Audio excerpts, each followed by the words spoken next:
CSN study में आप सभी का स्वागत है। तो इस वीडियो में हम लोग क्लास 11 के समाज शास्त्र, देखिए आप लोगों का जो परीक्षा होने वाला है टर्म 2 की एग्ज़ाम, तो वो जो समाज शास्त्रों का तो अभी तक मॉडल सेट नहीं ना निकला, मॉडल सेट समाज शास्त्रों का अभी तक नहीं निकला, लेकिन पढ़ना तो हमें पड़ेगा। तो इसलिए समाज शास्त्रों के जो इम्पोर्टेंट प्रश्न उत्तर है, इम्पोर्टेंट प्रश्न उत्तर इस वीडियो में हम लोग देखेंगे जो कि टर्म 2 की एग्जाम में आने वाला है। ठीक है, समाज शास्त्रों की मतलब सभी प्रश्नों को देखेंगे और एक एक प्रश्नों का एकदम सरल भाषा में उत्तर समझेंगे। ठीक है, तो चलिए समाज शास्त्र के एक एक प्रश्नों को देखते हैं और एकदम सरल भाषा में। ठीक है, तो चलिए करते हैं। तो देखिए चलिए शुरू करते हैं। तो यहाँ पर एक नंबर प्रश्न है, देखिए एक नंबर प्रश्न है कि समाज शास्त्रों का जनक किसे कहा जाता है। तो समाज शास्त्रों का जनक किसे कहा जाता है?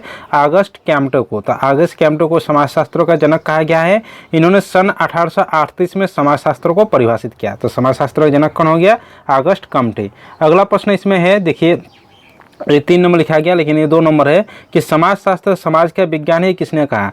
तो समाज शास्त्र समाज का विज्ञान का है, ये कहा है वार्ड ने। तो वार्ड ने समाज शास्त्रों को परिभाषित करते हुए कहा कि समाज शास्त्र समाज का विज्ञान है। ठीक है, अगला प्रश्न 3 नंबर है। यहाँ पर 3 नंबर प्रश्न है कि सामाजिक संघर्ष में आर्थिक कारकों की सर्वाधिक महत्व किसने दिया? तो सामाजिक संघर्ष में आर्थिक कारकों को सर्वाधिक महत्व दिया किसने? कार्ल मार्क्स ने। तो इसका उत्तर हो जाएगा कार्ल मार्क्स। अगला प्रश्न 4 नंबर है। 4 नंबर प्रश्न है कि कारखानों के मालिक और मजदूर का संबंध कैसा होता है? तो देखिए कारखाना के मालिक और मजदूर क्या चाहता है कि अधिक से अधिक लाभ हो, तो यानी परस्पर लाभ पर आधारित। ठीक है, अगला प्रश्न 5 नंबर है।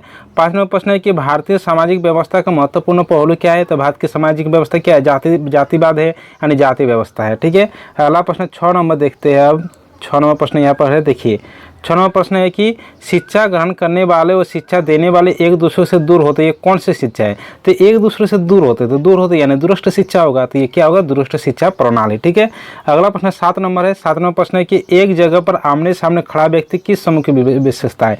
मतलब दोनों व्यक्ति आमने सामने खड़ा हुआ है, तो दोनों व्यक्ति आमने सामने खड़ा है तो इसको क्या बोलेंगे? प्राथमिक समूह।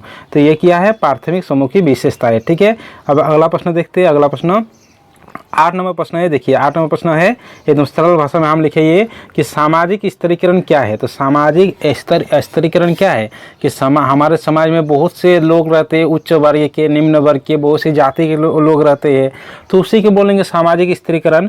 तो पार्सन्स ने सामाजिक स्तरीकरण को परिभाषित करते कहा कि सामाजिक स्तरीकरण से अभिप्राय किसी सामाजिक व्यवस्था में व्यक्तियों को ऊंचे और नीचे के पदानुक्रम में विभाजन है। इस परिभाषा से ये स्पष्ट है कि सामाजिक स्तरीकरण समाज को उच्च तथा निम्न वर्ग में विभाजन का एक व्यवस्था है। ठीक है, समझ गए। अब देखते हैं कि संयुक्त परिवार। देखिए संयुक्त परिवार का अर्थ बताइए। तो संयुक्त परिवार क्या होगा? संयुक्त परिवार मतलब सब एक साथ रहते हैं, सब एक ही मकान में रहते हैं, सब एक ही मकान में मतलब जो खाना बनाते हैं एक ही साथ खाते हैं, तो उसको बोलेंगे संयुक्त परिवार, जो एक ही साथ रहते हैं।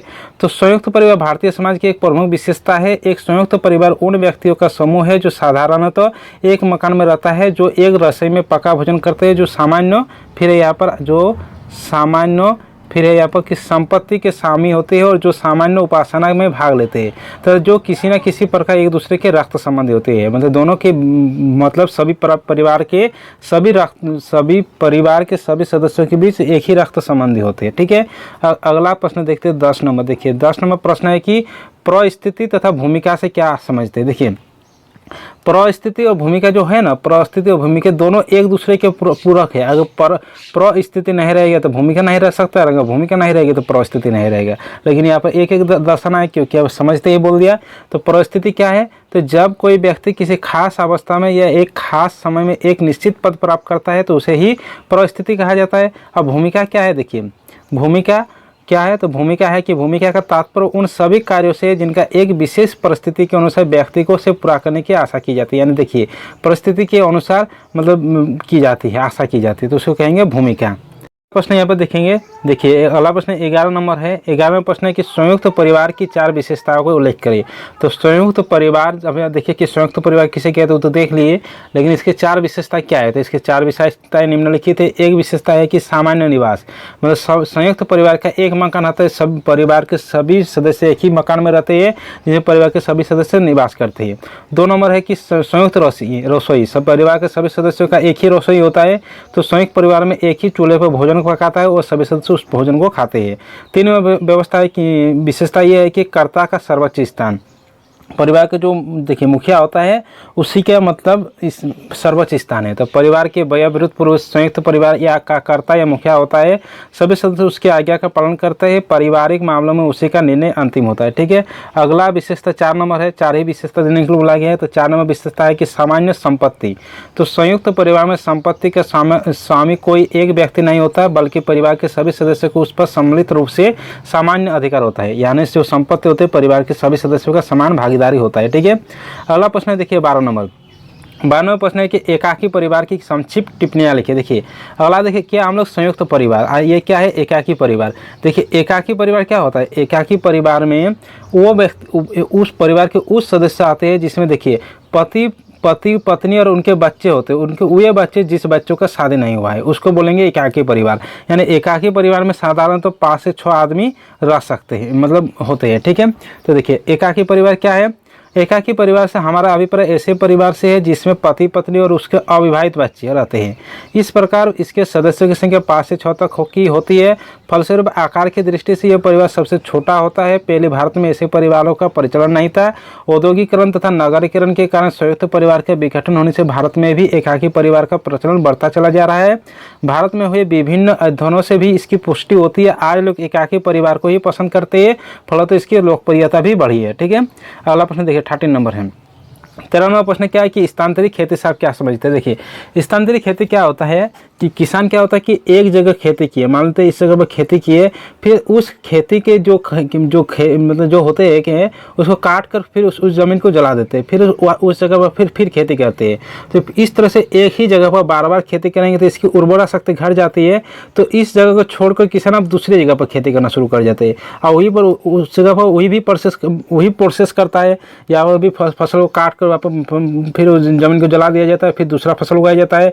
और यहाँ पर भी जब उर्वरा शक्ति घट जाता है तो फिर तीसरे जगह चला जाता है। तो इसलिए एक जगह से दूसरे जगह पर ये किसान जाते रहते हैं, इसलिए इस किसान को कहा जाता है स्थानांतरित खेती। ठीक है, तो चलिए देख लेते हैं परिभाषा में कि स्थानांतरित खेती में जंगल के पेड़ों को काटकर उन्हें एक स्तर पर एकत्रित कर जला दिया जाता है, फिर राख को खेती करने योग्य जमीन पर बिछा दिया जाता है, इसमें बीज बो दिए जाते हैं, बारिश होने पर बीज उग जाते हैं।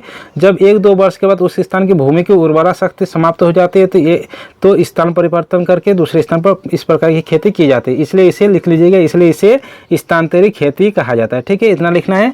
ठीक है, अब अगला प्रश्न देखते हैं 14 नंबर। देखिए 14 नंबर प्रश्न क्या है कि औपचारिक शिक्षा का अभिप्राय क्या है। तो औपचारिक शिक्षा क्या है, औपचारिक शिक्षा वह है जो व्यक्ति को निश्चित ध्येय और निश्चित योजना के अनुसार दी जाती है। यह कुछ विशेष संस्थाओं यानी स्कूल, कॉलेज तथा विश्वविद्यालय के माध्यम से दी जाती है।